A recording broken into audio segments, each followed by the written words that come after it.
Hi, I'm Dave Morrow, and I'm an AARP volunteer here in Bellingham. I'm also one of the lead volunteers in AARP's Fraud Watch Network in Washington State. You know, robocalls are really annoying at best of times, but at worst, they can let a con artist into your life. The number of robocalls we see coming into people here in Bellingham are skyrocketing, and the experts tell us that a huge percentage of those calls are scams. Another common tactic is to fake some error messages and pop-ups on your computer and get you to call a number where you'll be defrauded. In this video, we'll tell you how to spot the cons as they come in and how you can protect yourself from these ruthless criminals. Thank you for watching, and please share this video with your family, your friends, and your neighbors. We have detected some suspicious activity on your computer. The reason of this call is to Their plan is to control your attention and control you using any way they can. They want to get you on the phone, and they're calling from boiler rooms, studio apartments, even prison cells around the world. They want to sign you up for useless tech support or warranties, or they want to get straight into your bank account, or even mail them cash. There are two major ways they get to you. The first is the computer virus pop-up that locks up your computer and tells you to call a number for help. The second tactic is robocalls. Perhaps you've gotten calls like this one. The reason of this call is to inform you that IRS is filing lawsuit against you. If you call back, chances are high you'll be connected to a scammer. We will refund the money from our Chase bank to your bank, alright? This is a live 3D secure form which you are seeing right in front of your eyes. One man has decided to do something about it. The people who just phoned you have tried to scam me, but I know a few things about computers and I'm able to see what they're doing. He fights back against robocall scams and tracks frauds across the world. Can you turn your computer off as soon as you possibly can, please? He's not a detective, he's not a cybersecurity professional, but he is a tech-savvy engineer who's been turning the tables on robocallers and scammers. I don't know how much you bought, but just stop right now. $3,000. And then he took my $17,000 out of my account. I'm going to try and find out exactly who they are and eventually try to get something done about them. He's known on YouTube as Jim Browning. There he posts videos of real-time tech support scams, refund scams, IRS scams, and many other techniques used to defraud people out of their money. On his YouTube channel, he turns the tables on scammers and exposes their methods, and has gained a worldwide following of more than 3 million subscribers. Yet for all the acclaim, the man is totally unknown. His name is not Jim Browning. Here's where he works, but we can't tell you where he is or show you his face, for obvious reasons. He's helped lead authorities to fraud boiler rooms, resulting in the takedown of major operations. The scammers would like nothing more than to expose him. I work at home a fair bit. I mean, I'm in an office job normally, but sometimes I would be at home and I would be getting constant interrupts from these phone calls. I'm a network engineer, I'm a software engineer, I've worked with telecoms firms in the past, and I was thinking, if I can't do something about this, then who can? Jim began engaging the telemarketers, trying to learn their tricks. Are you in San Jose or not? Definitely, sir. Okay. Can you name me one restaurant in San Jose? How long have you been doing the scamming? Sir, I'm not scamming you. You've gone very quiet. Why would that be? How can you define me that I'm a scammer? Well, you've been lying to me the whole time. He realized he could reverse engineer the scammers' methods and using their own tools, see what was on their computers. He could see their cameras too. He was literally inside their networks, and he began recording videos of their computer activity and their personal computer cameras and closed-circuit cameras inside the boiler rooms. He could now get a full picture of what was going on, one that had never been seen before. It's really like a magician smoke and mirrors. If you have a look closely, you can see what's going on.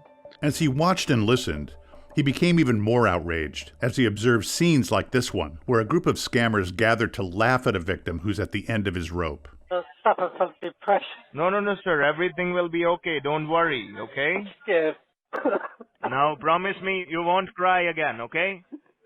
He also intervenes when he can, preventing the transfer of money to the criminals. Hello? Hello, Annette. You are being scammed, okay? And this is not some random hacker. This is somebody trying to warn you not to move money. Banks will always say never move money because you're going to be scammed. When he comes across a swindle happening in real time, he frantically searches for a phone number to call the potential victim, hoping he can persuade them not to follow the scammer's instructions to transfer money, buy gift cards, or mail cash wrapped in tinfoil. Well, first we tried to transfer it. That didn't work last night, so I went and got cash. They want me to put it in a box and send it FedEx. Please, please, please do not send cash to anyone. That is your own money. That's the nice thing about it. You can't help but feel kind of thrilled that you managed to actually stop a crime from happening. As his campaign to fight robocall scams and online fraud has grown, he's been featured in media around the world, on the BBC, CBS, the New York Times, Times of India, and our own AARP bulletin. He wants to expand the audience for his message to everyone who needs help. It's a fascinating subject. The techniques that they use, the way that they manipulate people, although it's horrible to look at sometimes, nevertheless, it's actually quite an interesting subject when you get down to it. What started as a hobby to get back at annoying phone calls has become a calling to educate everyone about these crimes. I'm hoping that eventually the channel will bring enough awareness of scams that people will recognize them almost immediately. And even if they change the wording slightly, which they do, people will just recognize it and hang up on them. You know what? This is ridiculous. Here's an example of a case where Jim was able to intervene. Betty is a 75-year-old retiree in Florida on the line with a scammer in Kolkata, India. She's also fallen for fraud before. Now another con artist has her on the line. He tells her she's due a $399 refund from Amazon. I'm gonna refund you $399, right? Right. The first step is for her to allow him to remote access to her computer. He has her fill out an online form to get her refund, telling her it will be in two parts of $200 each, and she needs to enter the $200. But she must be careful not to make a mistake. In a simple word, it is an irreversible form. You cannot use the backspace key. But while she's entering $200, he's changing her screen behind the scenes on his computer to $20,000. We'll see how this is done in a minute. As he's doing this, he's buttering Betty up. You're like my granny, Miss Bessie. Do you know this? Yes. Yes, like my grandmother. Oh. Meanwhile, he now shows Betty her bank balance is $20,000 too much. The scammer pretends the problem is real and that he will lose his job due to Betty's so-called mistake. It was supposed to be a 200 in there. And you know that $20,000 is really a big amount. Yeah. The company people will put pressure on me. They will put pressure on me that because of your carelessness, this has happened. They're gonna kick me out of the job at the end of the day. Why would you get fired? I screwed up. You didn't make a mistake. I did. I understand. The scammer continues to manipulate Betty's emotions. She wants to help him. Miss Bessie, I am begging in front of you.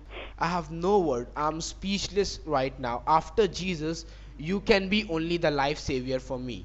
Please save my job, ma'am. If I'll not earn for my family will die due to hunger, due to starvation. So what do you want me to do? Send you a check? You're making me cry now. I'm getting attached to you. I'm getting emotional attached to you. Tell me how to help you. Please tell me how to help you. Just wait. The scammer suddenly comes up with the solution to their so-called problem. He tells Betty she can send back the $20,000 using a service called Zelle Transfer, similar to a method like PayPal or Venmo. Have you heard about Zelle Transfer? About what? Zelle Transfer? No, I don't know what that is. Wait, let me help you out in this situation. And please, ma'am, don't panic. Just have faith in yourself and in God as well. God is great. He's gonna fix each and every problem for both of us. Meanwhile, Jim Browning has been monitoring the situation and searching for Betty's phone number to warn her she's being scammed. He finally gets through. Hello? Hi. Yeah, who's this? Bessie? Oh, thank goodness I've got through to you, because the person who was just calling you there is trying to run a scam. Bessie, are you there? Can you turn your computer off as soon as you possibly can, please? I screwed up.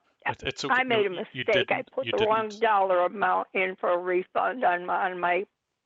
Okay, I can assure you, you didn't mess up. That is how their scam works. They make it look as if they put money into your account. I did though. No, actually you didn't, and I'll explain why. And you can double check this with the bank. I will call them. Yeah. Okay, I got my my computer off and I won't answer the phone. If you thought changing the account balance on Betty's bank website would be difficult, Jim showed us how easy it is. Once in your account, the scammer can select any number and make it anything he wants, from $1 million to 0 to made-up text. So, of course, the scammers are free to do exactly what they want. Once your web page is visible to them, they can change whatever they like. They right-click and they go down to something called inspect.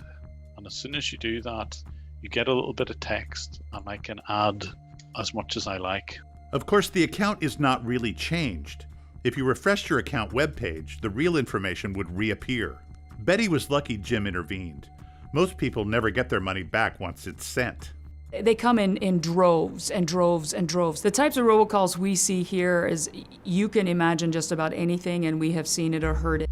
Bellingham Police Lt. Claudia Murphy has seen these scams spread throughout her community. I would say just in the last few months, I know for a fact we had one person lose $8,000. And there are some people in our community whose parents have lost upward of $80,000 to a scammer. Bellingham residents targeted by robo-scams tell Lieutenant Murphy they were afraid of what would happen if they ended the call. So many of our victims have told us, I was told to stay on the phone, that I couldn't hang up, that they were watching me, and that they knew I would hang up the phone, so I didn't.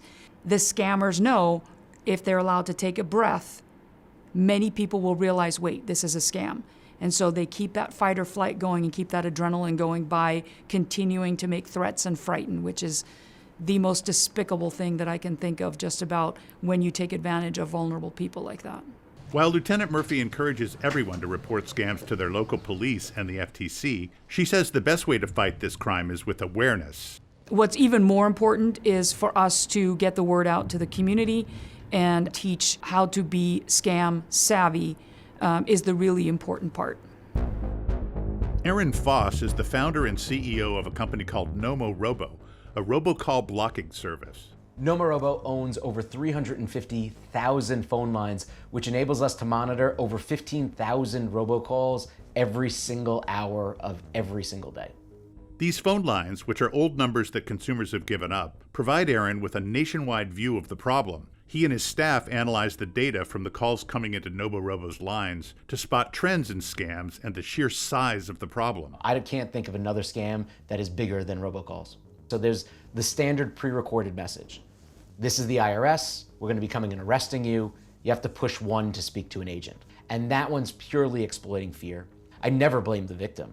These guys are really good at their job. They know the buttons to push. They know the fear button to push with robocalls. Along with the scope of the calls, Nomorobo is able to track what tactics are emerging in particular areas of the country. There are robocallers that are targeting certain areas. New York City doesn't have as high of a population of elderly people as certain areas of Florida. And these keep on changing. So the robocallers know, and you can absolutely see that they're targeting certain areas and certain types of phones with certain kinds of scams because, again, it works.